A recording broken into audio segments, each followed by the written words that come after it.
大家好，我是小天。刚刚有客户打电话说，他们家有一个涡轮洗衣机，甩水的时候特别的响啊。我们一起到他家去看一下是什么问题导致的。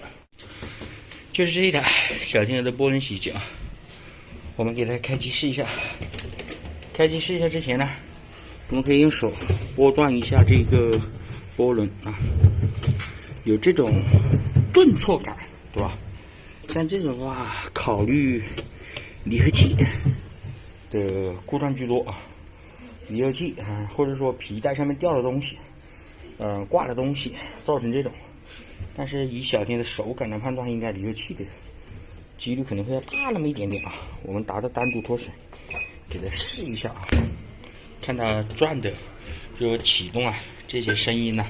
那牵引器现在已经工作了啊，有牵引器拉开离合器的那样一个声音，它启动的速度很慢啊，就是这一个好像有什么撞击的感觉，但是它却没有撞击，看到没有？这筒子晃动的非常的平稳。好了，现在我们先把它排水管这些东西拆了，到底部看一下。底板就一个螺丝啊，拆卸放倒。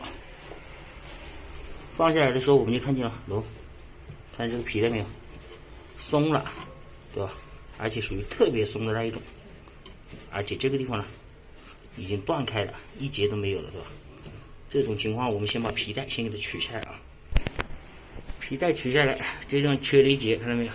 这是我带的新的，我们用手去拨动这个离合器啊，没有什么太大的阻力啊。这个先把皮带给它装上去再说吧。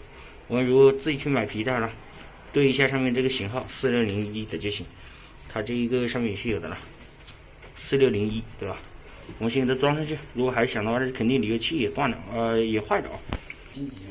现在皮带就已经更换一根新的上去了，我们再给它试一下。如果还响的话，它很有可能离合器也跟着一起换。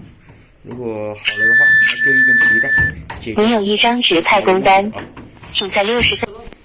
我们现在还是打这单独脱水，试一下，听一下啊，它现在启动的这个速度就不一样了，而且就没有那个撞击的声音。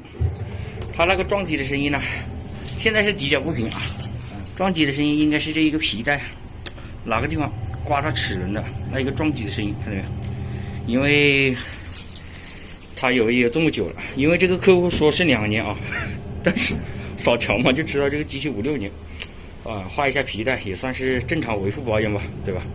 还好没有什么太大的问题啊。好了，这期视频就到这里，喜欢我的视频帮忙关注、点赞、加转发，谢谢。